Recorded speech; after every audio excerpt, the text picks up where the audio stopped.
আজকে তোমাদের জন্য খুবই ইম্পর্টেন্ট একটা লেসন নিয়ে এসেছি, সেটা হচ্ছে আমাদের শর্ট কোয়েশ্চেন। এসএসসি 27-এর জেনারেল সায়েন্সের জন্য আজকে আমরা শর্ট কোয়েশ্চেন সলভ করে তোমাদেরকে দেখিয়ে দিব, তোমরা যাতে ভবিষ্যতে প্রত্যেকটা শর্ট কোয়েশ্চেন খুব ইজিলি সলভ করতে পারো বায়োলজি পার্ট থেকে, সেইটা আমি আজকে এনশিওর করে দিব।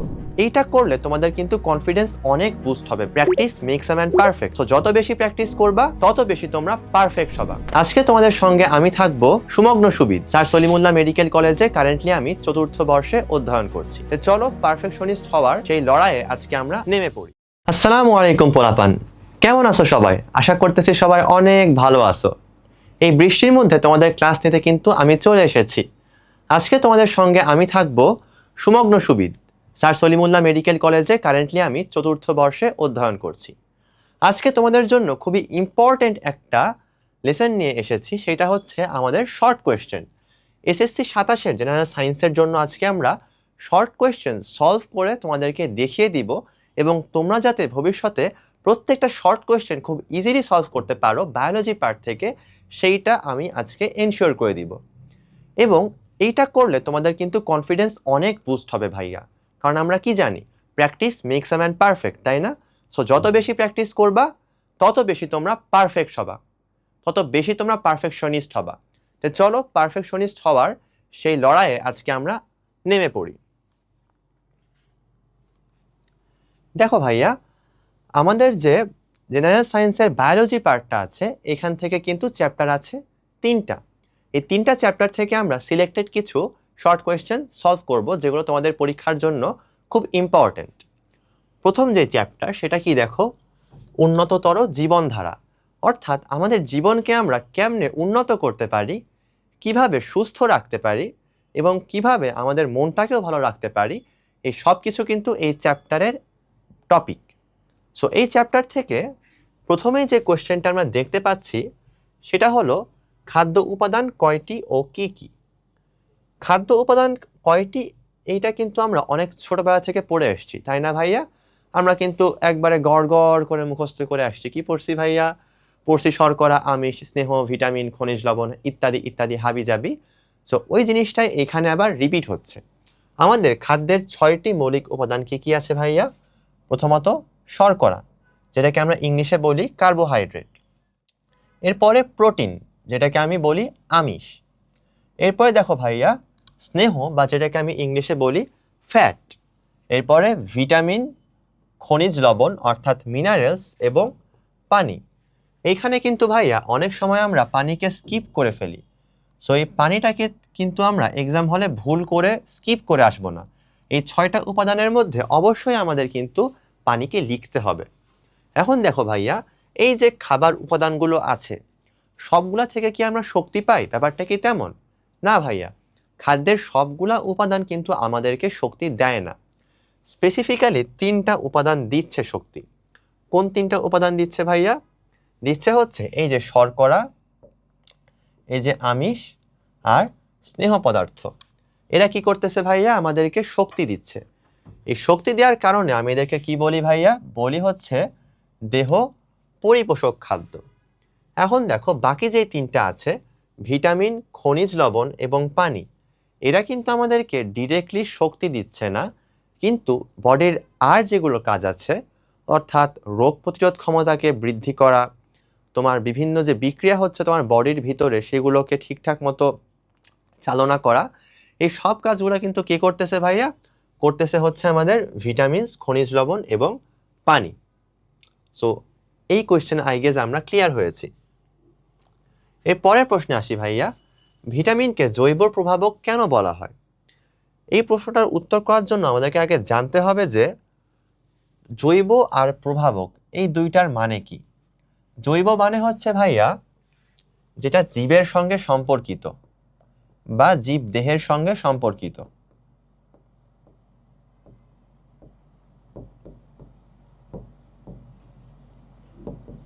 আর প্রভাবক মানে হচ্ছে যেটা কোনো কিছুর উপরে প্রভাব ফেলে। এখন প্রভাবক আমরা কই দেখি বলতো ভাইয়া?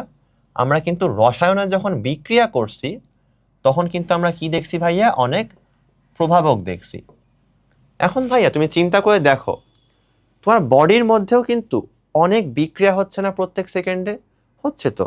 আমার বডি যে তৈরি হচ্ছে, আমার বডি যে বিভিন্ন কোষ মারা যাচ্ছে, আমার বডির ভিতর যে তাপ তৈরি হচ্ছে, প্রত্যেক সেকেন্ডে কত হাজার হাজার লাখ লাখ বিক্রিয়া হচ্ছে না ভাইয়া? এই প্রত্যেকটা বিক্রিয়ার জন্য কি দরকার বলো তো? দরকার কিন্তু প্রভাবক, তাই না? প্রত্যেকটা বিক্রিয়ার জন্য আমরা রসায়নে কি জানি যে অনেক বিক্রিয়ার জন্য প্রভাবকের দরকার হয়, যারা বিক্রিয়ার হারকে বাড়িয়ে দিতে পারে। আমাদের বডির সেই বিক্রিয়াগুলার হার এর উপর যারা নিয়ন্ত্রণ রাখে তারাই হচ্ছে ভিটামিন। এই কারণেই আমরা বলতেছি যে ভিটামিন হচ্ছে জৈব প্রভাবক, এবং তারা কি করতেছে, যেই সব বিক্রিয়াতে তাপ এবং শক্তি উৎপাদন হচ্ছে ওই সব বিক্রিয়াকে তারা প্রভাবিত করছে। এই জন্য এদেরকে আমরা কি বলি, জৈব প্রভাবক বলি। তাহলে ভাইয়া এরপর থেকে জৈব প্রভাবকের সিনোনিম হিসেবে আমরা ভিটামিন ওয়ার্ডটাকে ইউজ করব। এরপরে দেখো ভাইয়া, খুবই পপুলার এবং খুব ফানি একটা কোয়েশ্চেন, জাঙ্ক ফুডকে সুষম খাদ্যের মধ্যে ধরা হয় না কেন? আচ্ছা, প্রথমত সুষম খাদ্য বলতে আমরা কি বুঝি বলতো? সুষম খাদ্য বলতে আমরা সেই সব খাদ্যকে বুঝি যাদের মধ্যে খাদ্যের যে 6টা উপাদান, এই 6টা উপাদানই না একবারে পরিমাণ মতো আছে, একবারে সুন্দর মতো, একবারে রাইট অ্যামাউন্টে আছে। কিন্তু জাঙ্ক ফুডকে আমরা পরিমিত উপাদানে থাকা সুষম খাদ্য বলতে পারবো না। কারণ কি, তুমি যখন রাস্তা থেকে একটা ফুচকা খাইতেছো, বা তুমি যখন রেস্টুরেন্ট থেকে হটডগ খাইতেছো, বার্গার খাইতেছো, ওই বার্গারের মধ্যে সাপোজ কেএফসিতে গেছো, কেএফসিতে গিয়ে বললা, ভাইয়া আমাকে বিশাল বড় একটা চিজ বার্গার দিবেন, আর আমাকে একটা 1 লিটারের কোক দিবেন। তো সে তোমাকে দিয়ে গেছে, বাট তুমি কি খেয়াল করছো যে ওই একটা বার্গারের মধ্যে কত চর্বি আছে? ওই একটা যে কোক আছে, এই কোকের মধ্যে কত পরিমাণ চিনি আছে? সো এইখানে দেখো কি আছে, এখানে কিন্তু প্রচুর পরিমাণে চর্বি আছে, তাই না ভাইয়া? প্রচুর পরিমাণে কি আছে ভাইয়া? চর্বি আছে, প্রাণীজ চর্বি আছে। সেকেন্ডলি কি আছে? প্রচুর পরিমাণে চিনি আছে।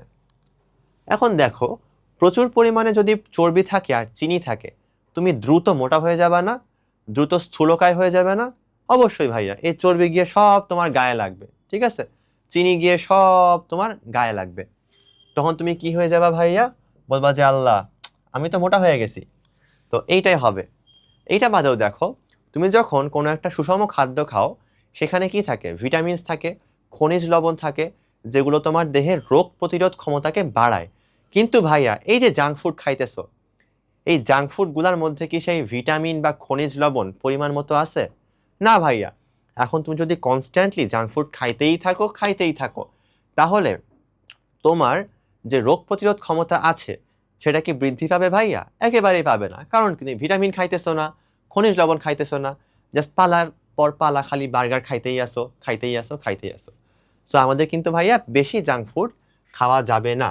এবং জাঙ্ক ফুডের মধ্যে প্রাণীজ চর্বি এবং চিনি প্রচুর পরিমাণে থাকে, এই কারণে আমরা কি হয়ে যাই? স্থূলকায় হয়ে যাই।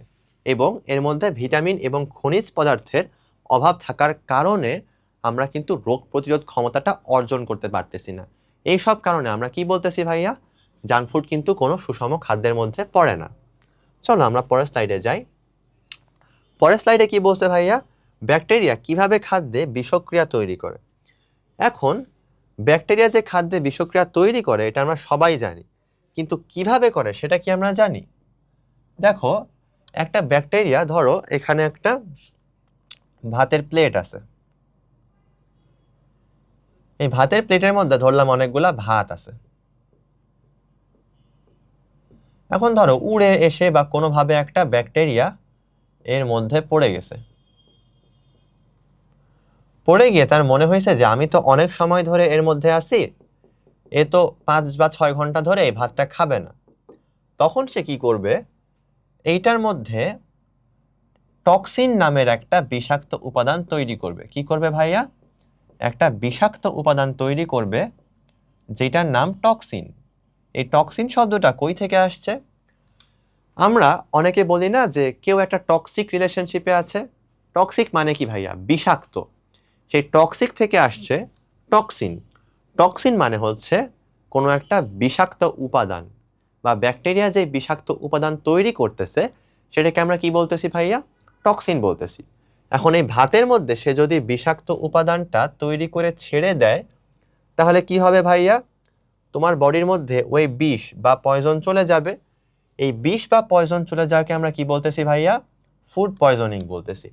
তাহলে এতদিনে আমরা জাস্ট ফুড পয়জনিং এর নাম শুনছি, বাট আজকে আমরা ক্লিয়ার হলাম যে ফুড পয়জনিংটা ব্যাকটেরিয়ার যে টক্সিন, বিষাক্ত টক্সিন, এইটা তৈরি হওয়ার কারণেই হচ্ছে।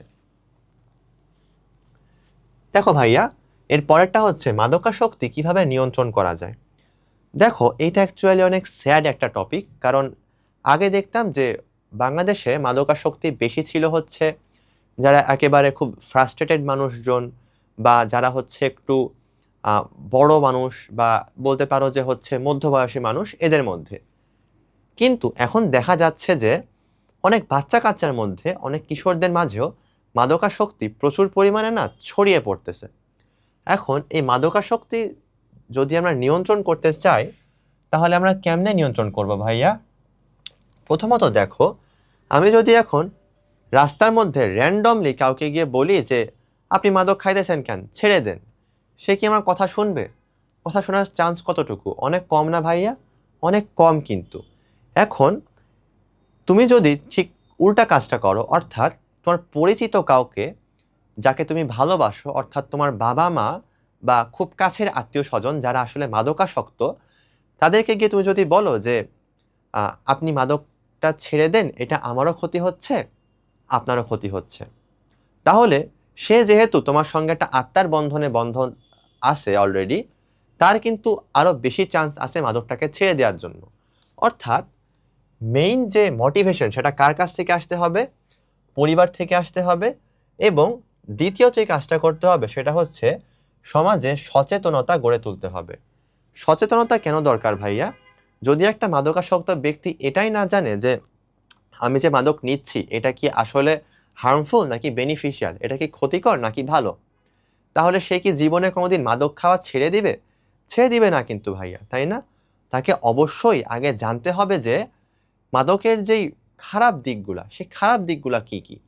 তুমি যদি তাকে খারাপ দিকগুলো সম্পর্কে একটা সুন্দর নলেজ দিতে পারো, তাহলে তার কিন্তু মাদকাসক্তি থেকে বের হয়ে আসার চান্সটা অনেক বেড়ে যাবে। এছাড়াও ওদেরকে আমরা কিন্তু ঘৃণা করব না ভাইয়া। অনেকে আমরা জাস্ট ওদের সঙ্গে খারাপ বিহেভ করি, বাজে বিহেভ করি, এই জিনিসটা করা যাবে না। তা না করে কি করতে হবে? ওদেরকে সঠিক চিকিৎসার ব্যবস্থা করতে হবে। ওদেরকে আমরা যেগুলো রিহ্যাবিলিটেশন সেন্টার আছে বা পুনর্বাসন কেন্দ্র আছে, ওইখানে তাদের সঠিক চিকিৎসার ব্যবস্থা করতে পারি। এটা ছাড়াও তাদের জন্য আমরা সুস্থভাবে খেলাধুলা ও বিনোদনের সুযোগ করে দিব। যখন আমরা সুস্থভাবে ওদের জন্য অন্য কোনো একটা জিনিসের ব্যবস্থা করে দিচ্ছি, তারা কিন্তু ওই জায়গাতে বা ওই খারাপ মাদকাসক্তির জায়গাতে ব্যাক যাইতে চাইবে না। সো দেখো ভাইয়া, এটা কিন্তু বেশ ভাবার মতো একটা কোয়েশ্চেন, এবং এটা কই আসছিল হচ্ছে বরিশাল ক্যাডেট কলেজে।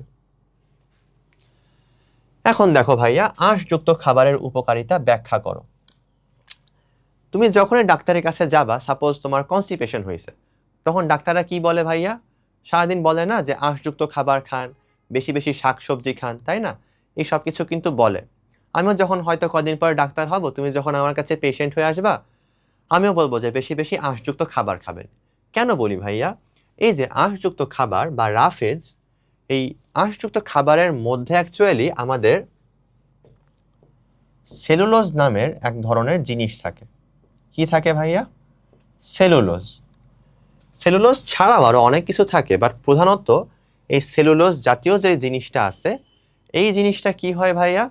এইটা তোমার অন্যান্য খাবারের মতোই অন্ত্রে যাচ্ছে, কিন্তু এটা কি হচ্ছে না? হজম হচ্ছে না। ঠিক আছে? কি হচ্ছে না ভাইয়া? হজম হচ্ছে না। এখন হজম না হলে কি হবে? হজম না হলে তুমি যখন মল ত্যাগ করবা, তখন মলের সঙ্গে কিন্তু এগুলো বের হয়ে যাবে। যখন এরা মলের সঙ্গে একই সঙ্গে বের হয়ে যাচ্ছে, তোমার কিন্তু মল ত্যাগ করতে সুবিধা হচ্ছে, তাই না? এই একই কারণে দেখো, আঁশযুক্ত খাবার কিন্তু আমাদের কোষ্ঠকাঠিন্যকে দূর করতে সাহায্য করতেছে।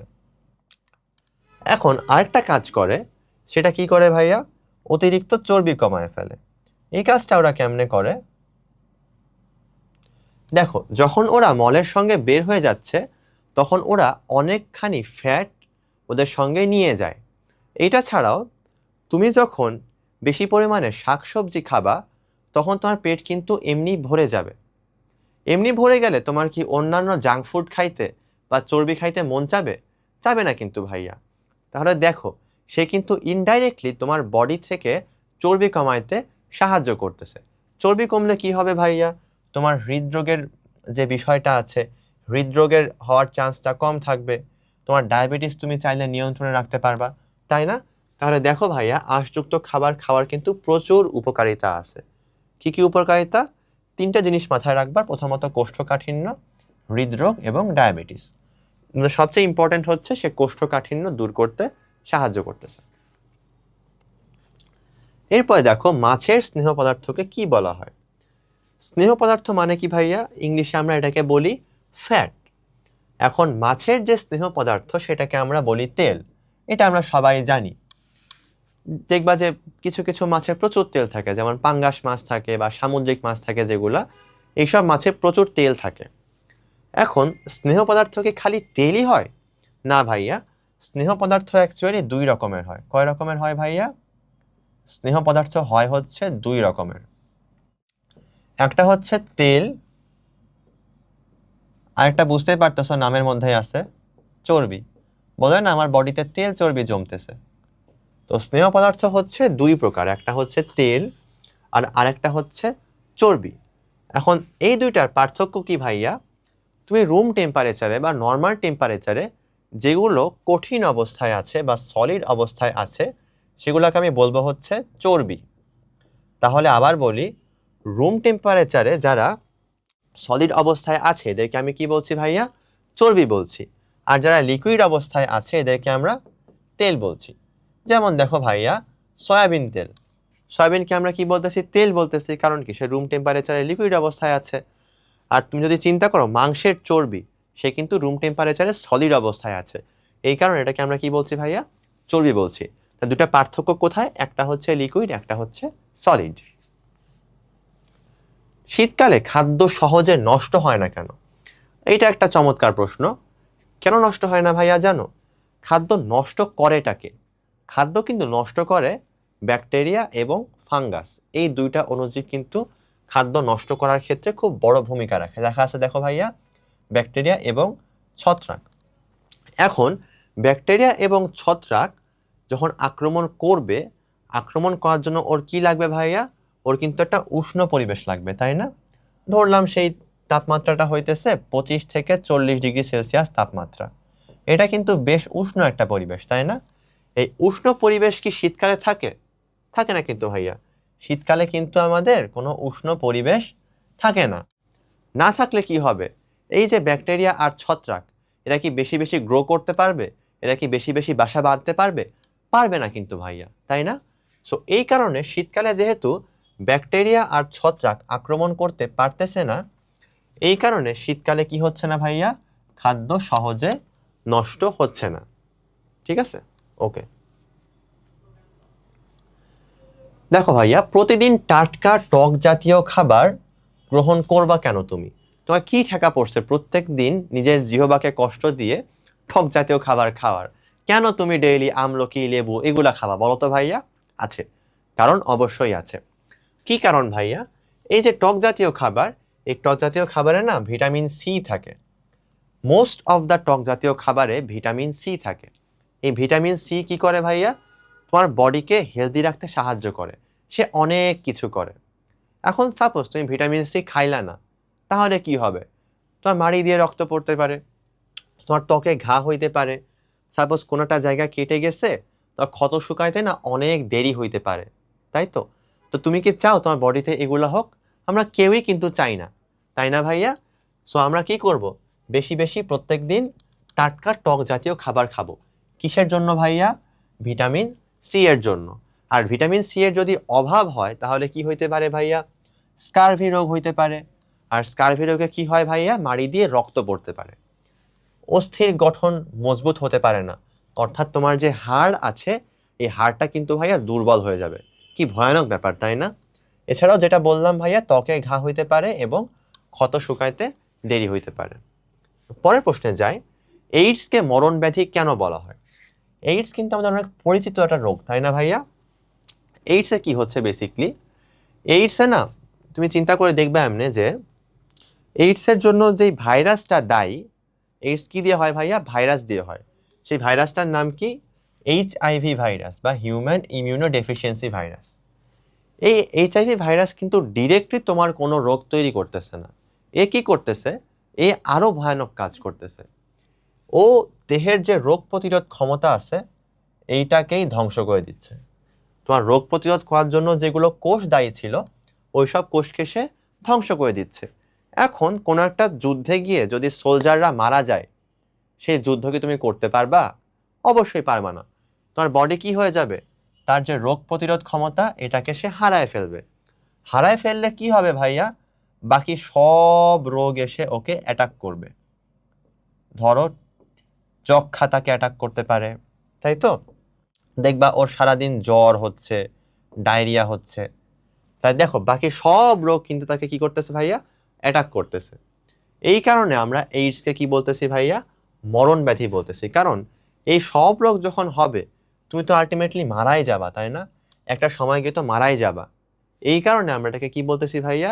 এইডসকে বলতেছি মরণ ব্যাধি। কারণ তোমার সে প্রতিরক্ষা ব্যবস্থাকে এমনভাবে ধ্বংস করে দিচ্ছে যে বাকি সব রোগ তোমার হবে, হইলে আস্তে আস্তে তুমি মৃত্যুর দিকে চলে যাবা এবং একটা সময় মারা যাবা। আচ্ছা ভাইয়া, এখন আমরা চলে আসছি অধ্যায় 3-এ, হৃদযন্ত্রের যত কথা এবং অন্যান্য। ঠিক আছে, আমরা এখন স্টেথোস্কোপ লাগায়ে আমাদের হার্ট কি বলতে চাইতেছে সেইটা আমরা শুনবো। কি বলতে চাইতেছে দেখো, মানুষের রক্তরসে লোহিত রক্তকোষ নিউক্লিয়াসবিহীন কেন? ব্যাখ্যা করো। খুব চমৎকার একটা প্রশ্ন ভাইয়া। আমরা কিন্তু অনেকেই জানি না যে আমাদের যে লোহিত রক্তকোষ আছে আমাদের রক্তরসে, সেটা কিন্তু নিউক্লিয়াসবিহীন। অর্থাৎ এটার কিন্তু কোনো নিউক্লিয়াসই নাই ভাইয়া। এখন বলতে পারো যে ভাইয়া একটা মানে কোনো একটা সেল নিউক্লিয়াস ছাড়া কেমনে থাকে? হ্যাঁ, থাকতে পারে। তার একটা চমৎকার এক্সাম্পল হচ্ছে লোহিত রক্তকণিকা। এখন ভাইয়া লোহিত রক্তকণিকার মধ্যে কি থাকে ভাইয়া? থাকে কিন্তু হিমোগ্লোবিন, যেটাকে আমি এইচবি দ্বারা লিখি। এই যে হিমোগ্লোবিন আছে, এই হিমোগ্লোবিনটা কি নিয়ে যায় জানো ভাইয়া? আমাদের বডিতে যে অক্সিজেন আছে এই অক্সিজেনটা কিন্তু আমাদের হিমোগ্লোবিন নিয়ে যাচ্ছে। এখন দেখো তাহলে লোহিত রক্তকোষ কি করতে চাইবে? ওর ভিতরে যেগুলো হিমোগ্লোবিন আছে ওই হিমোগ্লোবিনগুলো দিয়ে যত পারা যায় তত বেশি অক্সিজেনটাকে ক্যারি করতে। এখন তুমি যদি যত বেশি অক্সিজেন ক্যারি করতে চাও তোমার স্পেস থাকতে হবে তত। একটা রুমে তুমি যদি আরো মালামাল নিতে চাও তাহলে তোমার রুমের ভিতরে আগে যেই কাপড় চোপড় আছে অন্যান্য মালামাল আছে সেগুলোকে সরিয়ে ফেলতে হবে। এইখানেও অ্যাকচুয়ালি সেম কাজটা হয়। কি কাজ হয়? লোহিত রক্তকণিকাগুলো না বেশি বেশি হিমোগ্লোবিন ধারণ করতে চায় আর বেশি বেশি অক্সিজেন পরিবহন করতে চায়। তখন সে কি করে? তার ভিতরে যেগুলো জায়গা আছে সেগুলোকে সে খালি করে দেয়। অর্থাৎ সে নিউক্লিয়াসকেও বাইর করে দেয়, আরও কিছু কিছু অর্গানেলি বা আরও কিছু কিছু অঙ্গাণুকে সে বাইর করে দেয়। লাথি মেরে রুম থেকে বের করে দিয়ে বলে, যা, তোর আর কোনো কাজ নাই, আমার একমাত্র কাজ হচ্ছে আমি এখন হিমোগ্লোবিন দিয়ে অক্সিজেনটাকে পরিবহন করে নিয়ে যাব। তাই তো? তাহলে বেসিকলি বেশি বেশি হিমোগ্লোবিন পরিবহন করার জন্য আর বেশি বেশি অক্সিজেন পরিবহন করার জন্য সে কি করতেছে ভাইয়া? তার ভেতরে যে নিউক্লিয়াসটা ছিল সেটাকে সে বের করে দিচ্ছে। এছাড়া ওর যে শেপ, ওর শেপটা কেমন ভাইয়া? দ্বি অবতল এবং চাকতির মতো। দ্বি অবতল আর চাকতির মতো হওয়ার কারণে এ কিন্তু বেশ বড় একটা পৃষ্ঠের ক্ষেত্রফল পাইতেছে। আর বড় পৃষ্ঠের ক্ষেত্রফল পাইলে সে কি করবে ভাইয়া? বেশি বেশি হিমোগ্লোবিন এবং বেশি বেশি অক্সিজেনকে সে পরিবহন করতে সাহায্য করবে। আই গেস ক্লিয়ার হয়েছে। এরপরটা আসি দেখো ভাইয়া, রক্তের উপাদান ব্যাখ্যা সহ এদের দুটি কাজ লেখো। রক্তের উপাদান কি কি আছে ভাইয়া? এটা কিন্তু আমরা সবাই পড়ে আসছি। কি কি আছে? রক্তের উপাদানের মধ্যে রক্ত রস আছে, অর্থাৎ যেগুলো পানির মতো জিনিস দেখো যে বের হইতেছে এটাই রক্ত রস। আর বাকি 45% হচ্ছে আমাদের রক্তকোষ। বেশিরভাগই কি দেখো ভাইয়া? রক্ত রস। 55% কি ভাইয়া? রক্ত রস এবং 45% হচ্ছে রক্তকোষ। এখন রক্তকোষ আবার কয় রকমের আছে ভাইয়া? আমরা সবাই জানি লোহিত রক্তকণিকা, শ্বেত রক্তকণিকা আর আরেকটা হচ্ছে অনুচক্রিকা, তাই তো? আচ্ছা, এখন কাজ কি হইতে পারে ভাইয়া? কাজ আমরা সবাই জানি, আমাদের রক্ত কিন্তু প্রচুর কাজ করে। রক্ত কি করতেছে? আমার বডিতে যাতে অম্ল বা ক্ষার হুট করে না বেড়ে যায় সেই কাজ করতেছে। One of the most important কাজ কি করতেছে ভাইয়া, অক্সিজেন নিয়ে যাইতেছে আমাদের সব জায়গায়। আমি যে অক্সিজেনটাকে নিচ্ছি পরিবেশ থেকে, সেই অক্সিজেনটা যাতে আমার প্রত্যেকটা টিস্যুতে পৌঁছায় যায়, সেই কাজটা কে করতেছে ভাইয়া, রক্ত করে দিচ্ছে। আর বডির যেগুলো বর্জ্য পদার্থ কিডনি পর্যন্ত যে নিয়ে যাচ্ছে, কে নিয়ে যাচ্ছে ভাইয়া, রক্ত নিয়ে যাচ্ছে, তাই না? সো এইভাবে তুমি প্রত্যেকটা জিনিস চিন্তা করে করে আনসার করলে দেখবা যে অনেক সুন্দর করে তুমি উত্তর দিতে পারতেছো। ওকে, আচ্ছা। এরপরে দেখো পালস রেটের সঙ্গে হৃৎপিণ্ডের সুস্থতার সম্পর্ক কি।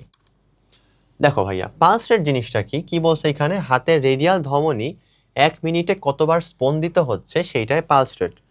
রেডিয়াল ধমনী কোনটা ভাইয়া, এই যে আমার হাতের দিকে তাকাও, আমার হাতের বাইরের দিকে যেই হাড়টা আছে, ঠিক আছে, এই হাড়টাকে আমরা কি বলতেছি ভাইয়া, রেডিয়াস বলতেছি, তাই তো? এটাকে বলতেছি আমরা রেডিয়াস। রেডিয়াসের ওইখানে একটা রেডিয়াল আর্টারি আছে বা রেডিয়াল ধমনী আছে। এই রেডিয়াল ধমনীতে তুমি যদি এমনি হাত দাও, আমি যেমনি হাত দিয়ে আছি, এমনি হাত দিয়ে তুমি দেখবা তুমি হাতে একটা ভাইব্রেশন ফিল করতে পারতেছো বা স্পন্দন ফিল করতে পারতেছো। এই স্পন্দনটাকে আমি কি বলতেছি ভাইয়া, পালস রেট বলতেছি। দেখবা ডাক্তারের কাছে গেলে বলে যে আপনার পালসটা মেপে দেয়, কেমনে মাপে দেখো ভাইয়া, এই যে এমনি কিন্তু মাপতেছে, তাই না? আচ্ছা, এখন পালস রেটের সঙ্গে তোমার হৃৎপিণ্ড সুস্থ আছে কিনা এটা কেমনে বুঝবা? বোঝার উপায় হইতেছে যে নর্মাল পালস রেট কত এটা আগে জানতে হবে। নর্মাল পালস রেট হচ্ছে 60 থেকে 100 বার পার মিনিট। অর্থাৎ তুমি যদি তুমি যদি এইখানে 1 মিনিট ধরে ধরে থাকো, তাহলে 60 থেকে 100টা স্পন্দন পাবা। বোঝা গেছে? সো এই স্পন্দনটা যদি 60 থেকে 100 খুব বেশি হয়, তাহলে বুঝতে হবে যে রোগ থাকতে পারে। অথবা যদি 60 থেকে 100 খুবই কম হয়, তাহলেও বুঝবা যে কি হইতে পারে ভাইয়া, রোগ থাকতে পারে। পরিশ্রম করলা, অনেক বেশি পরিশ্রম করতেছো, দেখবা যে খুব দৌড়ায় দৌড়ায় আসতেছো, তখন দেখবা যে ভাইয়া আমার হার্টবিটও বেড়ে গেছে, পালস রেটও অনেকখানি বেড়ে গেছে। হুট করে খুব ভয় পাইছো, ঘাবড়ে গেছো, বা তোমার জ্বর হইছে, বা অনেক ব্যথা হইতেছে, এইসব হইলে কি হইতে পারে ভাইয়া, তোমার পালস রেটটা বেড়ে যাইতে পারে। আবার তুমি যদি দেখো যে পালস রেট খুব কমে গেছে, তাহলে কি ভাববা, অনেকের হার্ট ব্লক হইলে হইতে পারে, বা কারোর জন্ডিসের কারণে হইতে পারে। হার্ট ব্লক হইলে কি হয় ভাইয়া, তোমার সব সিগন্যাল কিন্তু পুরো হার্টে যাইতেছে না। তাহলে সব সিগন্যাল কি ভাইয়া পালসেও আসা সম্ভব হবে? আসা কিন্তু সম্ভব হবে না। হার্ট ব্লক হইলে হার্টে ঠিকঠাক মতো পাম্প করতে পারতেছে না, তুমি এখানে স্পন্দন আর কি ফিল করবা? তাহলে এইখানে পালস রেটটা কি হইতে পারে ভাইয়া, 60-এর কম হয়ে যাইতে পারে। আই গেস আমাদের উত্তরটা আমরা পেয়ে গেছি। এরপরে দেখো রক্তচাপ জনিত শারীরিক সমস্যা প্রতিরোধ করার 3টি কৌশল লেখো। আমরা যখন আমাদের বাবা মাকে নিয়ে ডাক্তারের কাছে যাই, তখন ডাক্তার কিছু অ্যাডভাইস দেয় না ভাইয়া, যে আপনার যে রক্তচাপ হয়েছে এই রক্তচাপটাকে নিয়ন্ত্রণে রাখবেন? কি কি বলে দেখো, মোস্ট অফ দ্য কেসেসে কিন্তু এই 3টাই বলে ভাইয়া, ডায়াবেটিসকে নিয়ন্ত্রণে রাখতে। কারণ আমরা কি জানি ভাইয়া, ডায়াবেটিস লং টার্মে কিন্তু আমাদের বডির অনেক ক্ষতি করতে পারে। আমাদের বিভিন্ন অর্গান আছে, যেমন কিডনি আছে, সে কিডনির ক্ষতি করতে পারতেছে, তাই তো? সো তোমাকে ডায়াবেটিসটাকে অবশ্যই নিয়ন্ত্রণে রাখতে হবে। এরপরে দেহের ওজন তুমি বেশি বাড়ানো যাবে না। যাদের দেখবা যে ওজন অনেক বেশি, ওদের কিন্তু রক্তচাপ বেড়ে যাওয়ার চান্সও অনেক বেশি থাকে। দেখবা ওরা প্রচুর পরিমাণে চর্বি খাইতেছে, প্রচুর পরিমাণে ফ্যাট জাতীয় জিনিস খাচ্ছে, চিনি খাচ্ছে। তো এইসব করলে কিন্তু হবে না। এবং সুষম খাদ্য নিয়মিত গ্রহণ করা। দেখো ভাইয়া, আমি একটা জিনিস বিলিভ করি, তুমি যেটা ইনপুট দিবা সেইখান থেকে তুমি আউটপুট পাবা। তুমি যদি এখন সারাদিন খারাপ খাবার খাও, তোমার কিন্তু আউটপুটটাও খারাপ আসবে, তাই না? তুমি কোনো কিছুতে কনসেন্ট্রেট করতে পারবা না, তোমার মনে হবে যে না, কি ফালতু দিন যাচ্ছে, কিচ্ছু ভাল লাগতেছে না। বাট তুমি যদি উল্টা কাজটা করো, বেশি বেশি শাকসবজি খাও, বেশি বেশি ফলমূল খাও, বেশি বেশি যেগুলো হচ্ছে প্রোটিন জাতীয় খাবার আছে এগুলা খাও, তাহলে কিন্তু তুমি ভাইয়া শক্তি পাবা। শক্তি পাবা, তুমি সুস্থ থাকবা, রোগ বালাই থেকে নিরাপদ থাকবা, তাই না? সো আমরা অবশ্যই কি করব ভাইয়া, সুষম খাদ্য নিয়মিত গ্রহণ করব। আচ্ছা, এরপরে দেখো অনেক বড় একটা আনসার দেয়া আছে, কোলেস্টেরলকে প্রত্যাশিত সীমায় রাখার প্রয়োজনীয়তা ব্যাখ্যা করো। আচ্ছা, প্রথমত ভাইয়া, কোলেস্টেরল জিনিসটা কিন্তু আমাদের পাড়া মহল্লা, ডাক্তারখানা, বাসায় সব জায়গায় শোনা যাইতেছে, ঠিক আছে?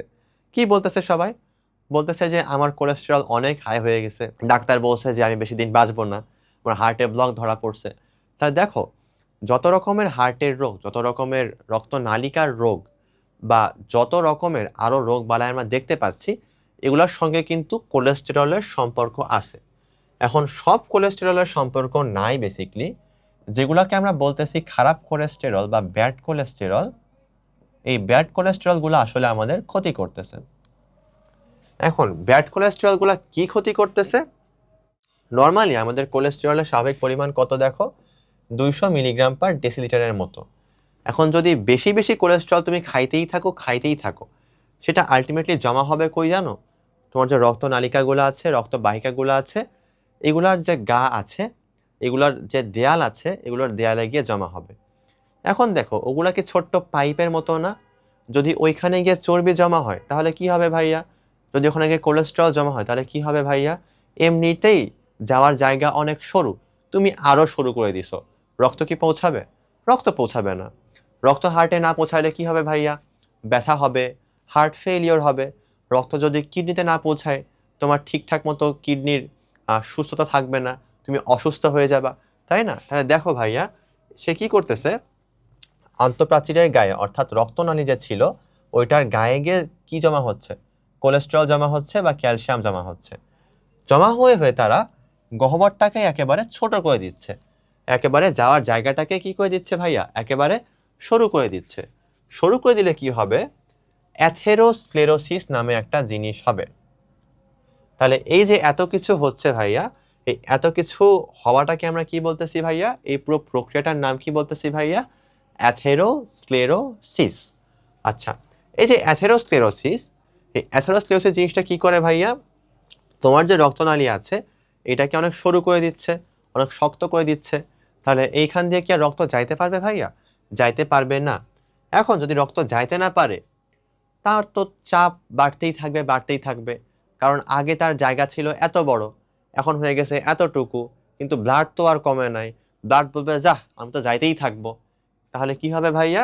তার প্রচুর চাপ হবে, উচ্চ রক্তচাপ হবে। এছাড়াও যদি এই সরু হওয়ার কারণে তোমার হার্টে রক্ত এবং অক্সিজেন না যাইতে পারে, তাহলে বুকে ব্যথা হবে, যেটাকে বলতেছি ভাইয়া অ্যানজাইনা। তাহলে তোমার যে রক্ত বা অক্সিজেন হার্টে যাচ্ছে না, সরু হয়ে যাওয়ার কারণে তোমার যে বুকে ব্যথা হচ্ছে, সেটাকে আমি কি বলতেছি বলতো? বলতেছি হচ্ছে অ্যানজাইনা। এখন তোমার যদি পুরো রাস্তাটাই এমনি ব্লক হয়ে যায়, অর্থাৎ কোলেস্টেরল জমতে জমতে পুরো রাস্তাটায় ব্লক হয়ে যায়, তাহলে কি হয় ভাইয়া?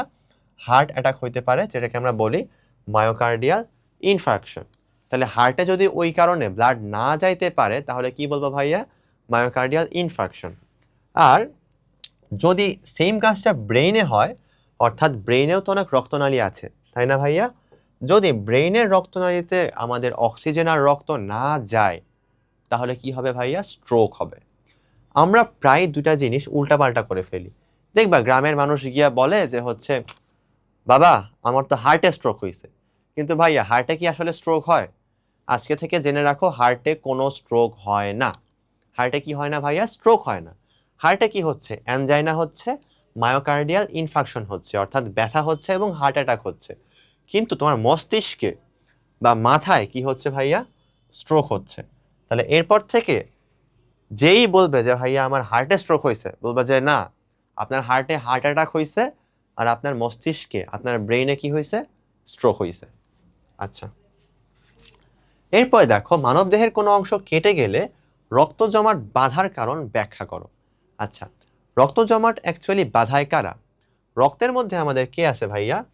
রক্তের মধ্যে কিন্তু আমরা জানি আছে হচ্ছে প্ল্যাটেলেট, যেগুলোকে বলতেছি আমরা অণুচক্রিকা। অণুচক্রিকা, এই অণুচক্রিকাগুলো কি করে জানো ভাইয়া? এরা বিভিন্ন রকমের কেমিক্যাল নিয়ে খেলা করে। ধরো তোমার বডির কোনো একটা জায়গা কেটে গেছে, টিস্যু আঘাতপ্রাপ্ত হয়েছে, সেখান থেকে কি হবে ভাইয়া? ধরলাম রক্ত বেরোচ্ছে। রক্ত বের হইলে রক্তে থ্রোম্বোপ্লাস্টিন নামের একটা পদার্থ তারা তৈরি করতেছে। কি করতেছে ভাইয়া? এই অণুচক্রিকাগুলো মনে হয়েছে ঠিক আছে, রক্ত বের হয়েছে, আমার এখন প্যানিক করার দরকার, এই থ্রম্বোপ্লাস্টিন নামের জিনিসটাকে তারা তৈরি করতেছে। খুব ভালো কথা। এই থ্রম্বোপ্লাস্টিনটা কি করলো? তোমার রক্তের একটা প্রোটিন আছে, সে ঘুমাচ্ছিল, ঠিক আছে? সে কি করতেছিল ভাইয়া? ঘুমাইতেছিল। সেই ঘুমানো প্রোটিনটার নাম হইতেছে প্রোথ্রম্বিন। এখন থ্রম্বোপ্লাস্টিনের কি মনে হইল? মনে হইল যে রক্ত তো বের হইতেছে, এই কি আর ঘুমায় থাকলে চলবে? চলবে না। তখন সে প্রথ্রম্বিনকে বলবে, বাবাজি অনেক ঘুমাইছো, এখন প্রথ্রম্বিন জেগে উঠবে। জেগে উঠে প্রথ্রম্বিন থেকে থ্রম্বিন হয়ে যাবে, ঠিক আছে? আগে বিড়াল ছিল, যখন ঘুমাচ্ছিল, যখন সে ঘুম থেকে উঠে গেছে, কি হয়ে গেছে ভাইয়া? বাঘ হয়ে গেছে। এখন এই যে থ্রম্বিন, এই থ্রম্বিনটা রক্তরসের একটা প্রোটিন আছে যার নাম হচ্ছে ফাইব্রিনোজেন। এও ঘুমাচ্ছিল, ঠিক আছে? এও ভাবতেছিল ঠিক আছে, সবাই তো ঘুমাইতেছে, আমি কেন বাদ থাকবো, আমিও ঘুমাই। তো এই থ্রম্বিনটা কি করবে? থ্রম্বিনটা গিয়ে ফাইব্রিনোজেনকে আবার জাগায় দিবে। জাগায় দিলে ফাইব্রিনোজেনটা ঘুম থেকে উঠে কি হয়ে যাবে? হয়ে যাবে হচ্ছে ফাইব্রিন। তাহলে দেখো এখানে ঘুমাচ্ছিল কারা কারা? ঘুমাচ্ছিল কিন্তু প্রথ্রম্বিন। থ্রম্বোপ্লাস্টিন এসে প্রথ্রম্বিনকে গুতা মারছে, গুতা মেরে বলছে তুমি বিড়াল থেকে বাঘ হয়ে যাও। বাঘ হয়ে গেছে, কি হয়ে গেছে? থ্রম্বিন হয়ে গেছে। থ্রম্বিন ভাবতেছে যে ঘুম তো খালি আমারই ভাঙলো, আমিও অন্যদের ঘুম ভাঙাবো। সে কি করবে? ফাইব্রিনোজেনকে ফাইব্রিন বানায় দিবে, তাই তো? এখন এই ফাইব্রিনটা কি? ফাইব্রিনটা হচ্ছে ভাইয়া একটা জালের মতো, তাই না? ফাইব্রিন হচ্ছে একটা জালের মতো। এখন তুমি জাল দিয়ে কি করো? মাছকে আটকায় দাও, তাই না? আমরা এই জাল দিয়ে কি করব? রক্তের তঞ্চন ঘটাবো, অর্থাৎ রক্ত যাতে বাইরে যাইতে না পারে সেই জিনিসটা আমরা এইখানে এনশিওর করব। বোঝা গেছে? আই গেস বোঝা গেছে। অর্থাৎ এই ফাইব্রিন যে তৈরি হলো শেষমেশ, সে কি করতেছে ভাইয়া? জাল তৈরি করে রক্তটাকে আটকায় রাখতেছে যাতে রক্তগুলো বের হয়ে না যায়। এইভাবেই কি করতেছে ভাইয়া? এই প্ল্যাটিলেট অর্থাৎ অণুচক্রিকাগুলো রক্ত তঞ্চন করতে সাহায্য করতেছে। খুবই সিম্পল একটা প্রসিডিওর, তোমাদেরকে আমি ছবি এঁকে দেখাই দিছি। এরপরে আসি ভাইয়া, থ্রম্বোসাইটোসিস বলতে কি বোঝো তা ব্যাখ্যা করো। আচ্ছা ভাইয়া, সাইটো মানেই হচ্ছে সেল, সাইটো মানেই হচ্ছে কোষ। যেইখানে তুমি দেখবা যে সিস আছে, বুঝবা যে সেইখানে জিনিসটা বেড়ে গেছে, অর্থাৎ কোষের আধিক্য হইছে, প্রচুর পরিমাণে কোষ চলে আসছে। থ্রম্বোসাইটোসিস এইটার মানে কি ভাইয়া? মাথায় রাখবা যেখানে তুমি থ্রম্বো দেখবা, থ্রম্বো মানেই হচ্ছে অণুচক্রিকা। থ্রম্বো মানে কি ভাইয়া? থ্রম্বো মানেই হচ্ছে অণুচক্রিকা। তাহলে থ্রম্বোসাইটোসিস মানে কি হইল ভাইয়া? অণুচক্রিকা কোষের আধিক্য অথবা অণুচক্রিকার আধিক্য। এখন ধরো তোমার রক্তে অণুচক্রিকা অনেক অনেক বেড়ে গেছে, অর্থাৎ নর্মালের থেকে অনেক বেড়ে গেছে, সেটাকে আমরা কি বলতে পারি ভাইয়া? বলতে পারি হচ্ছে থ্রম্বোসাইটোসিস। এইটা এখানে বলা আছে ভাইয়া, দেখো যদি স্বাভাবিকের তুলনায় অনেকাংশে আমাদের এই যে অণুচক্রিকাগুলো আছে এগুলা বেড়ে যায়, তাহলে সেটাকে আমরা বলবো থ্রম্বোসাইটোসিস। ওকে, এখন তুমি চিন্তা করে দেখো অণুচক্রিকা কি করে ভাইয়া?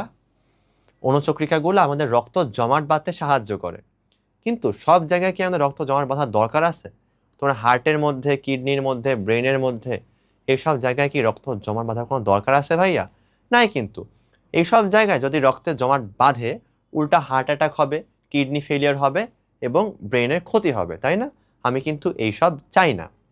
সো থ্রম্বোসাইটোসিস কিন্তু অ্যাকচুয়ালি ভালো জিনিস না। যদি এ বেশি পরিমাণে থাকে তাহলে কি হইতে পারে ভাইয়া? উল্টা পাল্টা জায়গাতে গিয়ে সে রক্ত তঞ্চন করে ফেলতে পারে, ঠিক আছে? উল্টা পাল্টা জায়গায় গিয়ে সে রক্তটাকে জমাট বাঁধায় ফেলতে পারে। যদি সে হার্টে গিয়ে জমাট বাঁধায় সেটাকে আমি বলবো করোনারি থ্রম্বোসিস। আর যদি সে ব্রেইনে গিয়ে সেম কাজটা করে তাহলে সেটাকে আমি বলবো সেরিব্রাল থ্রম্বোসিস। ব্রেইনের সেরিব্রামে গিয়ে করতেছে তাকে বলতেছি আমরা সেরিব্রাল থ্রম্বোসিস, আর যদি হার্টে গিয়ে পড়ে সেটাকে বলতেছি আমি করোনারি থ্রম্বোসিস। তাহলে এখান থেকে আমি কি কি পাইলাম ভাইয়া? থ্রম্বোসাইটোসিস পাইলাম আর থ্রম্বোসিস পাইলাম, তাই না? ওকে, রক্তের গ্রুপ না জেনে কাউকে রক্ত দেওয়া ঠিক নয় কেন? ঠিক যে না এটা আমরা সবাই জানি, তাই না? কোনো অ্যাক্সিডেন্ট হওয়ার পরে আমরা কি বলি যে হচ্ছে ওর রক্তের গ্রুপ এ পজিটিভ, আমার এ পজিটিভ ব্লাডই লাগবে। কেন লাগবে? যদি দাতা আর গ্রহীতা রক্তের গ্রুপ ম্যাচ না হয় তাহলে কি হইতে পারে জানো ভাইয়া? অ্যান্টিবডি অ্যান্টিজেন রিয়াকশন নামের একটা রিয়াকশন হইতে পারে। কি হইতে পারে ভাইয়া? অ্যান্টিবডি অ্যান্টিজেন বিক্রিয়া হইতে পারে। অ্যান্টিবডি অ্যান্টিজেনের ডিটেলসে আমি এখনই যাচ্ছি না, এটা তোমরা পড়ে আসছো। এটা আমরা হচ্ছে ডিটেলসে যাব যদি এখানে আমাদের কোনো সিকিউ ক্লাস থাকে, সেই সিকিউ ক্লাসে আমরা ডিটেলসে পড়ব। বাট এতটুকু বলে রাখি যে আমাদের প্রত্যেকটা লোহিত রক্তকণিকাতে কি থাকতেছে ভাইয়া? অ্যান্টিজেন থাকতেছে। আর আমাদের যেই প্লাজমা আছে অর্থাৎ রক্তরস, এই রক্তরসে কি থাকতেছে ভাইয়া? অ্যান্টিবডি থাকতেছে। ধরো এই অ্যান্টিবডিগুলা কেউ একটা ব্লাড দিছে, ঠিক আছে, যে ব্লাড দিচ্ছে তার কাছ থেকে ধরলাম অ্যান্টিজেন আসছে। এখন এই অ্যান্টিজেনগুলা অ্যান্টিবডি আবার খুঁজে বেড়ায়, ঠিক আছে, অ্যান্টিবডি দেখে যে কই কই অ্যান্টিজেন আছে। এখন ওর পছন্দ মতো কোনো একটা অ্যান্টিজেন যদি সে পেয়ে যায় তাহলে সে কি করে? ওইটাকে ধ্বংস করে দেয়, ঠিক আছে। একটা অ্যান্টিবডি আবার সব অ্যান্টিজেনকে ধ্বংস করে না, কিছু স্পেসিফিক অ্যান্টিজেনকে ধ্বংস করে দেয়। এখন তুমি যদি কাউকে না জেনে রক্ত দাও তাহলে কি হইতে পারে? কি হইতে পারে ভাইয়া বলো তো? আমি কেবলই যেটা বললাম, অর্থাৎ অ্যান্টিবডি গিয়ে সেই অ্যান্টিজেনটাকে ধ্বংস করে দিতে পারে, তাই না? সো এই জিনিসটা যদি হয় তাহলে কি হইতে পারে ভাইয়া? ওই ব্যক্তিটা কিন্তু শেষ পর্যন্ত মারাও যাইতে পারে, ঠিক আছে। ওই ব্যক্তিটা শেষ পর্যন্ত কি করতে পারে ভাইয়া? মারাও যাইতে পারে, তাই তো। তাহলে আমরা কখনোই কাউকে না জেনে রক্ত দিব না, কারণ সেখানে কি হইতে পারে ভাইয়া? অ্যান্টিবডিগুলা গিয়ে অ্যান্টিজেনকে বিক্রিয়া করে মেরে ফেলতে পারে। আচ্ছা, এরপরে দেখো মানুষের হৃৎপিণ্ডকে মায়োজেনিক বলা হয় কেন? মায়োজেনিক মানে কি ভাইয়া? মায়ো মানে হচ্ছে মাসেল। মায়ো মানে হচ্ছে কি ভাইয়া? মাসেল। আমরা কি জানি ভাইয়া? হার্টে কি আছে? হৃৎপেশি আছে, তাই না? হৃৎপেশি বা কার্ডিয়াক মাসেল আছে। তাই আমরা বলতে পারি যেখানে কি আছে? কার্ডিয়াক মাসেল বা হৃৎপেশি।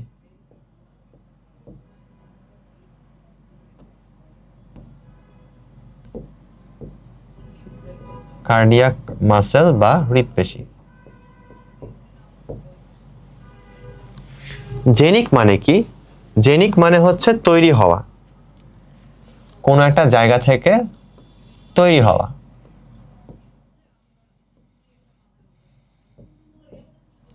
তাহলে নাম শুনে বুঝতে পারতেছো যে হৃৎপিণ্ডের পেশি থেকে বা কার্ডিয়াক মাসেল থেকে কিছু একটা তৈরি হইতেছে। কি তৈরি হইতেছে ভাইয়া? ও কিন্তু নিজের যে উদ্দীপনা সে নিজেই তৈরি করতে পারতেছে। উদ্দীপনা তৈরি হওয়ার দরকার কি ভাইয়া? তোমার যে হার্ট, এটা প্রত্যেক সেকেন্ডে বিট করতেছে না? সংকোচন প্রসারণ সংকোচন প্রসারণ বারবার হচ্ছে না? এই যে সংকোচন প্রসারণের যে সিগন্যাল, এই সিগন্যালটা তার বাইরের কাউকে দিতে হয় না, সে নিজের থেকে জেনারেট করতে পারে। কই থেকে জেনারেট করতে পারে ভাইয়া? কার্ডিয়াক মাসেল বা হৃৎপেশি থেকে সে নিজেই তৈরি করতে পারে। এখন এ যেহেতু বাইরের কোনো উদ্দীপনা ছাড়াই নিজের থেকেই সংকুচিত প্রসারিত হচ্ছে, বা নিজের যে হৃৎপেশি ছিল সেখান থেকে সে তৈরি করতে পারতেছে, এই জন্য এটাকে আমি কি বলতেছি ভাইয়া? মায়োজেনিক বলতেছি। তাহলে মায়োজেনিক শব্দটা দেখলেই বুঝবা যে এটা হচ্ছে হার্টের সঙ্গে সম্পর্কিত।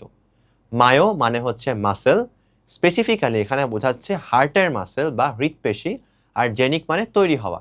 এইখানে বাইরের কোনো প্রভাব ছাড়াই সে নিজের উদ্দীপনা নিজেই তৈরি করতে পারতেছে এবং সেই উদ্দীপনার মাধ্যমে সংকোচন প্রসারণ সংকোচন প্রসারণ হচ্ছে। এরপরে দেখো হার্ট ফেইলিওর। ফেইলিওর মানে কি ভাইয়া? ব্যর্থ হওয়া। ফেইলিওর মানে কি ভাইয়া? ব্যর্থ।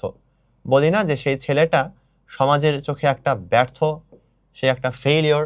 সো হার্ট ফেইলিওর মানে হচ্ছে সে হচ্ছে ব্যর্থ, অর্থাৎ সে পাম্প করতে পারতেছে না। সে যে নর্মালি সংকোচন প্রসারণ করতেছিল, সে কিন্তু আর ভাইয়া সংকোচন প্রসারণ করতে পারতেছে না। এখন হার্টের মধ্যে কি কি আছে ভাইয়া? আমরা জানি অ্যাট্রিয়াম আছে এবং ভেন্ট্রিকল আছে। এখন অ্যাট্রিয়ামেরও বন্ধ হয়ে যাইতে পারে অথবা ভেন্ট্রিকলও বন্ধ হয়ে যাইতে পারে, অথবা উভয়ই একসঙ্গে বলতে পারে যে ঠিক আছে টাটা বাই বাই, আমি আর কাজ করব না।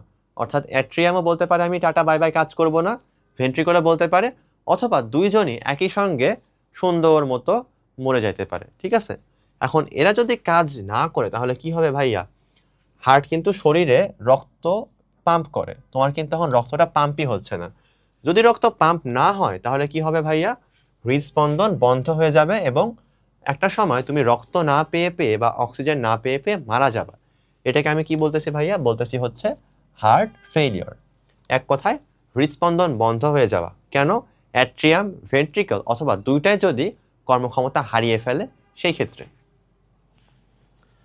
এরপরে দেখো আমরা নতুন একটা চ্যাপ্টারে চলে আসছি। নতুন চ্যাপ্টার নামের মধ্যেও নতুন আছে। কি আছে ভাইয়া? নবজীবনের সূচনা, নতুন জীবনের সূচনা। অর্থাৎ আমি বাচ্চাকালে কেমনে হইছি, ঠিক আছে, বা আমি গ্রো করছি কেমনে, এটা কিন্তু এই চ্যাপ্টারে বলা আছে। প্রথমটায় কি বলছে? ইভলিউশন বলতে তুমি কি বুঝো? ইভলিউশন কিন্তু অনেক বিতর্কিত একটা টপিক, তাই না ভাইয়া? বিবর্তনবাদ, ইভলিউশন, এই সব কিছু কিন্তু অনেক বিতর্কিত টপিক। এখন এই টপিকের আমাদের নামটা জানতে হবে এবং নামটা কেন আসছে এটা জানতে হবে। দেখো, ইভলিউশন শব্দটা আসছে কিন্তু ল্যাটিন শব্দ ইভলভেরে থেকে বা ইভলভিয়ার থেকে। ইভলভিয়ার মানে হচ্ছে আমার সহজ থেকে কঠিনের দিকে যাওয়া, সহজ থেকে কঠিনের দিকে যাওয়া বা জটিলের দিকে যাওয়া। কেমনে? ইভলিউশন থিওরিতে এমন বলা হয়েছে যে পৃথিবীতে একেবারে শুরুতেই অনেক ছোট্ট ছোট্ট জীব ছিল, যেমন ভাইরাস ছিল, ব্যাকটেরিয়া ছিল। এখান থেকে আস্তে আস্তে আরেকটু বড় জীব, যেমন পোকামাকড়, এগুলা তৈরি হয়েছে। এইখান থেকে আরেকটু বড় জীব, যেমন মাছ। এরপরে আরেকটু বড় জীব, যেমন পাখি, সরীসৃপ, এগুলা তৈরি হয়েছে।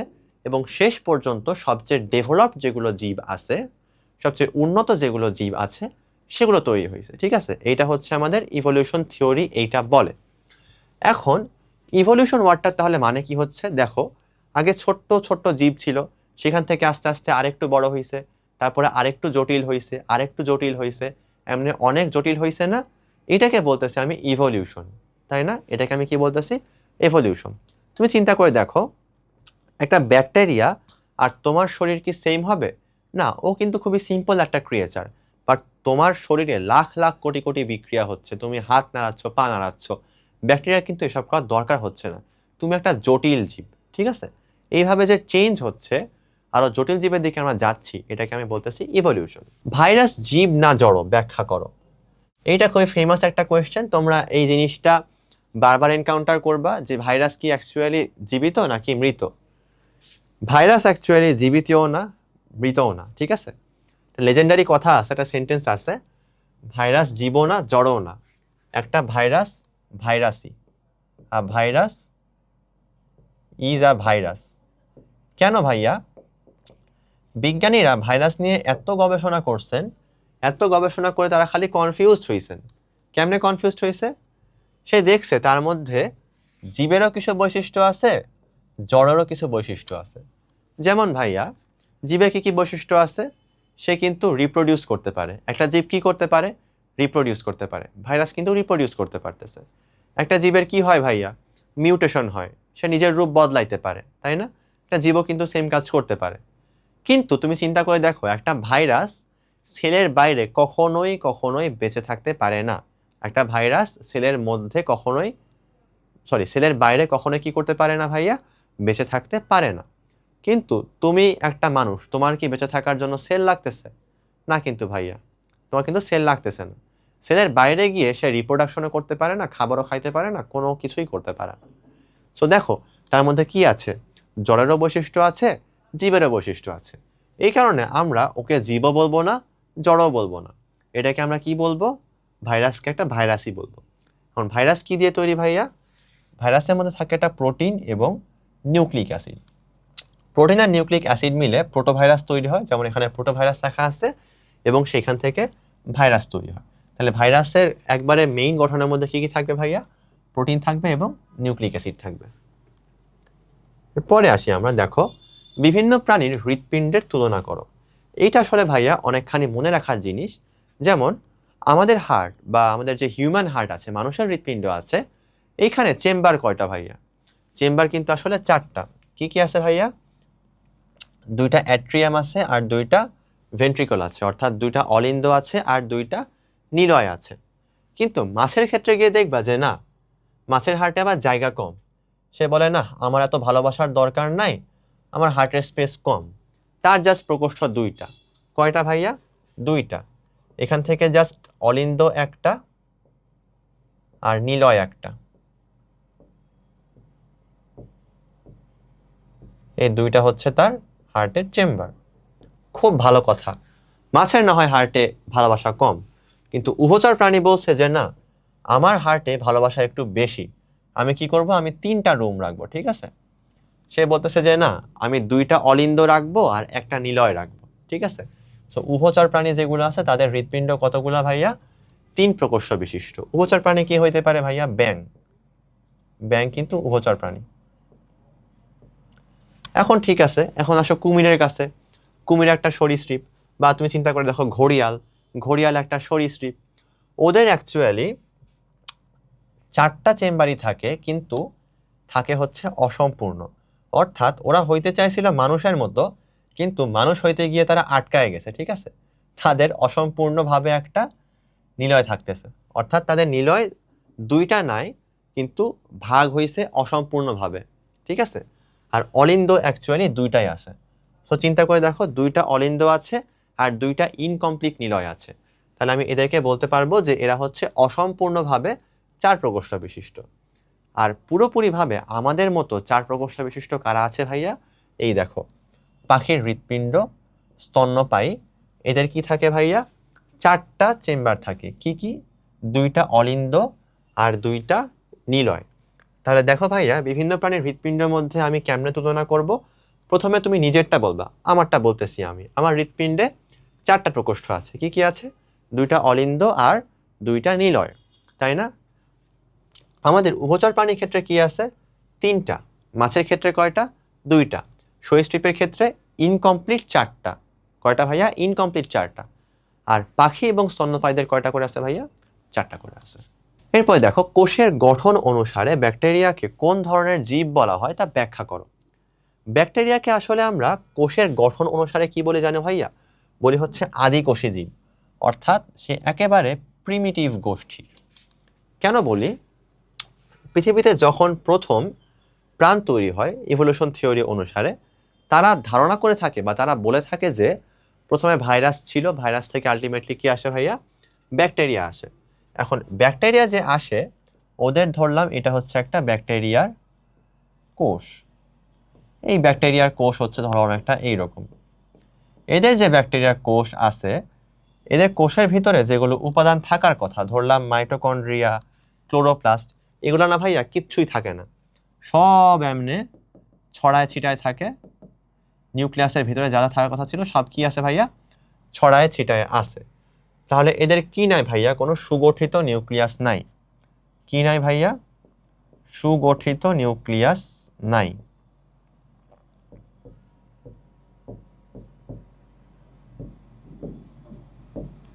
কারণ কি ভাইয়া? নিউক্লিয়াসের ভিতরে যেগুলো থাকার কথা ছিল সেগুলো সব ছড়িয়ে ছিটিয়ে আছে। এখন চিন্তা করে দেখো, এই ব্যাকটেরিয়ার পরে তো আরো অনেক ডেভেলপড, আরো অনেক উন্নত জীব আসছে না? আমি আসছি, গাছপালা আসছে, ছোট ছোট প্রাণী আসছে, বিড়াল আসছে, কুকুর আসছে। এদের সবাই কি ভাইয়া?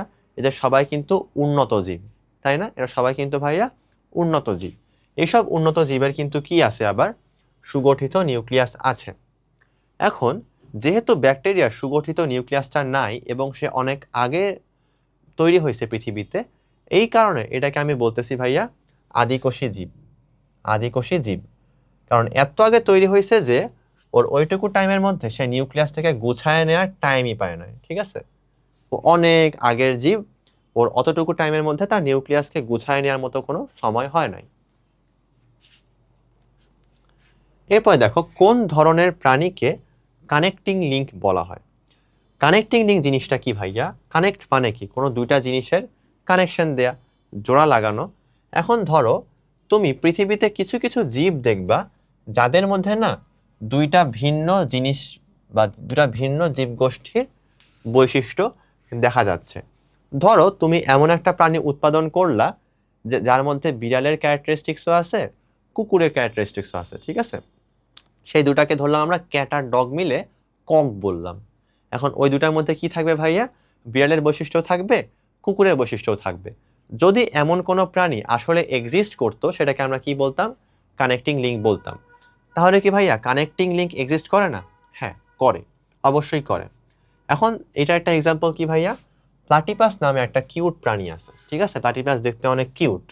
এই প্লাটিপাস প্রাণীর মধ্যে সরীসৃপের বৈশিষ্ট্য আছে, আবার স্তন্যপায়ী প্রাণীরও বৈশিষ্ট্য আছে। অর্থাৎ এরা কি করতেছে ভাইয়া? সরীসৃপ যেমন ডিম পাড়ার দরকার, সরীসৃপের মতো এরা কি করতেছে ভাইয়া? ডিম পাড়তেছে। আবার স্তন্যপায়ী প্রাণী কি করে ভাইয়া? দুধ পান করায় না? অবশ্যই দুধ পান করায়।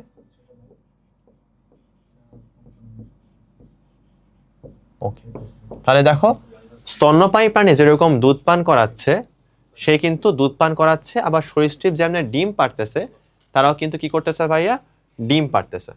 সো এদের যেহেতু দুইটা ভিন্ন জীবগোষ্ঠীর বৈশিষ্ট্য একই সঙ্গে আছে, এই জন্য এদেরকে আমরা কি বলবো ভাইয়া?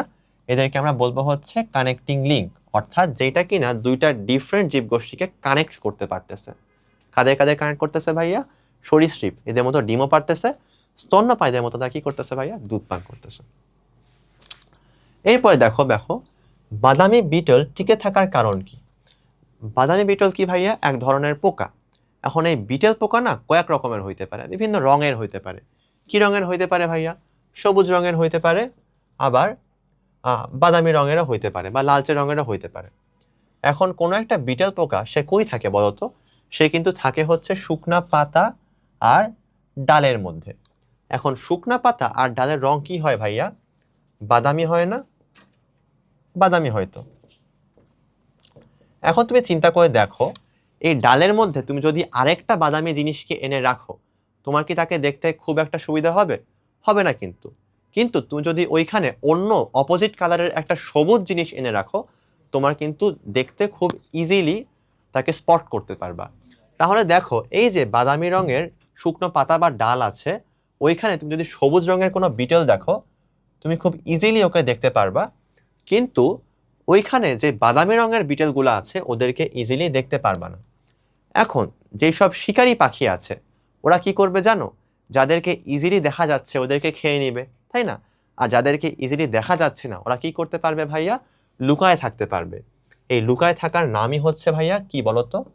ক্যামোফ্লাজ। লুকায় থাকার নামটাই কি ভাইয়া? ক্যামোফ্লাজ। লুকানোর নামটা হইতেছে ক্যামোফ্লাজ। তা যাদের রং এদের সঙ্গে মিল আছে তারা কি করতেছে ভাইয়া? লুকায় থাকতে পারতেছে। কিন্তু যারা বেশি অ্যাট্রাকটিভ, ঠিক আছে, যাদের ফ্যাশন সেন্স অনেক বেশি, যেমন সবুজ রঙের বিটেল, এদের ফ্যাশন সেন্স অনেক বেশি, এরা কি করবে? এদেরকে খুব ইজিলি দেখা যাবে এবং এদেরকে খেয়ে ফেলবে। খেয়ে ফেললে হবে কি ভাইয়া? ওরা কিন্তু টিকে থাকবে না। কিন্তু উল্টা জিনিসটা চিন্তা করে দেখো, এই বাদামি বিটেলগুলা ওরা কিন্তু দেখতে এই গাছের ডালের মতো হুবহু সেম, ওরা কিন্তু লুকায় থাকতে পারতেছে। সো ওদের কিন্তু টিকে থাকার যে চান্স, এই টিকে থাকার চান্সটা কিন্তু অনেক অনেক বেড়ে যাবে। এরপর দেখো বয়সন্ধিকালের পরিবর্তনগুলো হরমোন দ্বারা নিয়ন্ত্রিত, এইটা ব্যাখ্যা করো। এটা ব্যাখ্যা আমরা কেমনে দিব ভাইয়া? আমাদের বয়সন্ধিকালে কিন্তু ভাইয়া অনেক রকমের চেঞ্জ হচ্ছে, আমাদের শারীরিক পরিবর্তন হচ্ছে, অনেক মানসিক পরিবর্তন হচ্ছে, তাই না?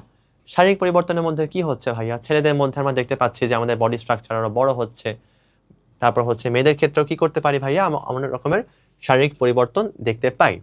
এখন খালি যে শারীরিক পরিবর্তন হয় ব্যাপারটা সেরকম না, সেখানে কি হয় ভাইয়া? মানসিক পরিবর্তনও হয়। এখন শারীরিক পরিবর্তনের মধ্যে কি কি আছে? যেমন মেয়েদের ক্ষেত্রে আমরা শারীরিক পরিবর্তনের মধ্যে প্রথমে দেখতে পাই যে মেয়েদের ঋতুস্রাব বা মাসিক শুরু হতে পারে। কি হতে পারে ভাইয়া? ঋতুস্রাব বা মাসিক শুরু হতে পারে। এখন এইটার জন্য কে দায়ী জানো? দায়ী হচ্ছে এস্ট্রোজেন এবং প্রোজেস্টেরন। এই দুইটা হরমোন মেয়েদের পাওয়া যায় বা মেয়েদের মধ্যে পাওয়া যায়। মেয়েদের মধ্যে পাওয়া যাওয়ার কারণে এই এস্ট্রোজেন আর প্রোজেস্টেরন হরমোনগুলাই মেয়েদের যে যাবতীয় শারীরিক এবং মানসিক চেঞ্জগুলো, এই চেঞ্জগুলো করতে সাহায্য করতেছে। ঠিক আছে ভাইয়া, বুঝলাম যে আপনি মেয়েদের কথা বললেন, ছেলেদের কি হয় না? হ্যাঁ, ছেলেদেরও হয়। ছেলেদের কি আছে ভাইয়া জানো? ছেলেদের টেস্টোস্টেরন নামে একটা হরমোন আছে। এই হরমোনটা ছেলেদের শরীরে শুক্রাণু তৈরি করতে সাহায্য করতেছে এবং বীর্যপাত ঘটাতে সাহায্য করতেছে, তাই তো? এখন দেখো তাহলে কি কি পাইলাম? মেয়েদের এস্ট্রোজেন আর প্রোজেস্টেরন হরমোনের কারণে ঋতুস্রাব বা মাসিক শুরু হচ্ছে। এছাড়াও বাকি যেগুলো শারীরিক পরিবর্তন সেগুলো হচ্ছে। ছেলেদের যে শারীরিক পরিবর্তনগুলো হচ্ছে একইভাবে, সেগুলো কার কারণে হচ্ছে ভাইয়া? টেস্টোস্টেরনের কারণে হচ্ছে। এছাড়াও খালি কি শারীরিক পরিবর্তন হবে ভাইয়া? না, মানসিক পরিবর্তনগুলোও হবে। মানসিক পরিবর্তনগুলোও কি দিয়ে হবে ভাইয়া? হরমোন দিয়েই হবে। সো এরপর থেকে তুমি যখন চিন্তা করবা যে বয়সন্ধিকালে আমাদের শারীরিক এবং মানসিক পরিবর্তন হচ্ছে কেন, হচ্ছে কিন্তু আসলে হরমোনের জন্যই। মেয়েদের ক্ষেত্রে কোন কোন হরমোন ভাইয়া? এস্ট্রোজেন এবং প্রোজেস্টেরন। আর ছেলেদের ক্ষেত্রে টেস্টোস্টেরন। অনেক সুন্দর সুন্দর নাম, তোমরা মেমোরাইজ করে ফেলবা। এরপরে দেখো, আমরা যে হরমোন নিয়ে পড়তেছিলাম, এই হরমোন নিয়ে আরেকটা প্রশ্ন। কেমন প্রশ্ন? বয়সন্ধিকালে ছেলেদের দাড়ি গোঁফ ওঠে, কিন্তু মেয়েদের এরকম দেখা যায় না। বয়সন্ধিকালে কিন্তু জাস্ট ছেলেদের দাড়ি গোঁফ ওঠে ভাইয়া, মেয়েদের কিন্তু ওঠে না। এর কারণ কি? এর কারণটা হচ্ছে, আমরা কিছুক্ষণ আগে কি পড়ে আসছি ভাইয়া, যে ছেলেদের বয়সন্ধিকালে কোন হরমোনটা থাকে? টেস্টোস্টেরন। এই টেস্টোস্টেরন হরমোনটা কি করে জানো ভাইয়া? আমাদের যে দাড়ি গোঁফ আছে, এই দাড়ি গোঁফটা গজাইতে সাহায্য করে। কিন্তু আমরা কিছুক্ষণ আগে কি পড়ে আসছি ভাইয়া? মেয়েদের ক্ষেত্রে আমরা কি কি হরমোন পাই? মেয়েদের ক্ষেত্রে পাচ্ছি আমরা এস্ট্রোজেন এবং প্রোজেস্টেরন, তাই তো? এখন দেখো, মেয়েদের ক্ষেত্রে আমরা জাস্ট পাচ্ছি এস্ট্রোজেন এবং প্রোজেস্টেরন। এখন মেয়েদের ক্ষেত্রে কি টেস্টোস্টেরন থাকবে? বা মেয়েদের ক্ষেত্রে কি বেশি পরিমাণে টেস্টোস্টেরন থাকে? না ভাইয়া, মেয়েদের কিন্তু টেস্টোস্টেরন অমনে থাকে না। থাকে কি? এস্ট্রোজেন এবং প্রোজেস্টেরন। আর আমরা কি জানি? দাড়ি ও গোঁফ গজানোর জন্য দায়ী কে ভাইয়া? দায়ী কিন্তু টেস্টোস্টেরন। টেস্টোস্টেরন হরমোনটা কিন্তু ছেলেদের দাড়ি গোঁফ গজানোর জন্য দায়ী। মেয়েদের কিন্তু ওই জিনিসটা নাই। কি থাকতেছে ভাইয়া? এস্ট্রোজেন এবং প্রোজেস্টেরন। এই কারণে ছেলেদের মুখে দাড়ি গোঁফ দেখা গেলেও মেয়েদের মুখে কিন্তু আমরা কি দেখতে পাই না? কোনো দাড়ি গোঁফ দেখতে পাই না। এটা কিন্তু অনেক সুন্দর একটা প্রশ্ন, আমাদের মনে অনেক সময় প্রশ্ন আসে যে মেয়েদের কি দাড়ি গোঁফ হয় না, কেন হয় না? তার উত্তর কিন্তু এইটা, ছেলেদের টেস্টোস্টেরন থাকার কারণে হচ্ছে, মেয়েদের এস্ট্রোজেন এবং প্রোজেস্টেরন থাকার কারণে হচ্ছে না। এরপরে দেখো, গর্ভধারণের প্রথম অবস্থায় নারীদের শরীরের কি কি লক্ষণ দেখা যায়? এটা আমরা কম বেশি সবাই জানি যে কোনো একটা মহিলা যখন প্রেগন্যান্ট হন, তখন তার কি কি সাইন দেখে বুঝতে পারি যে তার প্রেগন্যান্সি হয়েছে, বা তিনি যে প্রেগন্যান্ট হয়েছেন তা আমরা কি দেখে বুঝতে পারি? এটার কিছু সাধারণ সাইন্স আছে, তোমাদের বইয়ে একেবারে ইলাবোরেটলি দেয়া নাই। কি কি দেয়া আছে? বমি বমি ভাব হতে পারে। দেখবা যে আমাদের অনেক গর্ভবতী মহিলায় সকালবেলা কি হয়, তাদের বমি করার একটা টেন্ডেন্সি থাকে, বা বমি করার একটা প্রবণতা থাকে, ঠিক আছে? এছাড়াও তাদের কি হইতে পারে ভাইয়া? মাথা ঘোরাতে পারে। দেখবা যে অনেকে বলতেছে যে আমার মাথা ঘোরাচ্ছে, বমি বমি লাগতেছে। সো এইটা হইতে পারে। এটা ছাড়াও দেখবা যে বারবার প্রস্রাব হয়। বারবার প্রস্রাব কেন হয় ভাইয়া? কারণ তার পেটে এখন কি আসছে ভাইয়া? বাচ্চা আসছে, তাই না? বাচ্চা আসছে। বাচ্চা আসলে মায়ের যে জরায়ু, সেটা কিন্তু পেছনে গিয়ে কাকে চাপ দিবে ভাইয়া? চাপ দিবে হচ্ছে মূত্রথলিকে। মূত্রথলিকে সে চাপ দিবে। এখন যদি সে মূত্রথলিকে চাপ দেয়, তাহলে কি হবে ভাইয়া? তোমার প্রস্রাব করার যে একটা আর্জেন্সি বা প্রস্রাব করার যে টেন্ডেন্সি, সেই টেন্ডেন্সি কিন্তু বেড়ে যাবে। ঠিক এই কারণেই তোমার গর্ভধারণের প্রথম অবস্থায় কি হতে পারে? বারবার প্রস্রাবের টেন্ডেন্সি হইতে পারে। ঠিক আছে ভাইয়া, আজকে আমাদের লাস্ট প্রশ্ন যেইটা, লাস্ট প্রশ্ন কিন্তু আমাদের বেশ ইম্পর্টেন্ট একটা প্রশ্ন। সেটা হচ্ছে, লুপ্তপ্রায় অঙ্গ বলতে কি বোঝায়? লুপ্তপ্রায় মানে কি ভাইয়া? যেইটা আস্তে আস্তে লোপ পাচ্ছে, ঠিক আছে, বা লোপ পেয়ে যাচ্ছে, এরকম।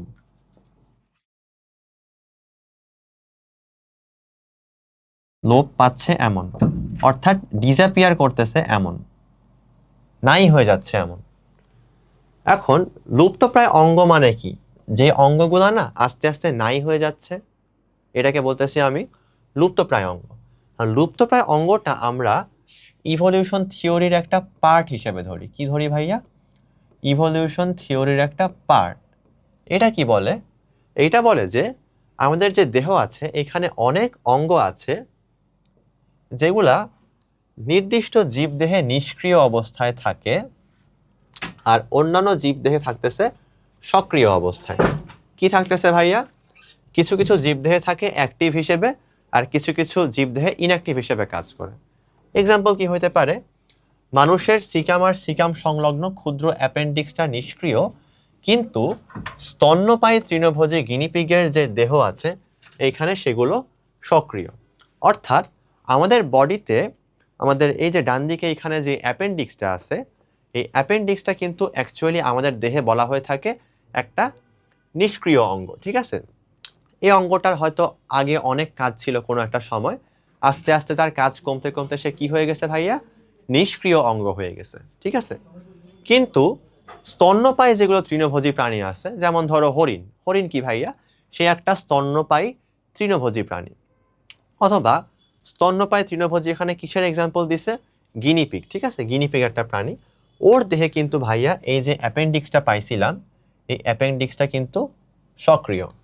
অর্থাৎ মানুষের দেহ থেকে সে লুপ্ত পাচ্ছে আস্তে আস্তে, লুপ্ত পাচ্ছে আস্তে আস্তে, একটা টাইমে গিয়ে হয়তো সে লুপ্ত হয়ে যাবে, এই থিওরি সেটা বলে।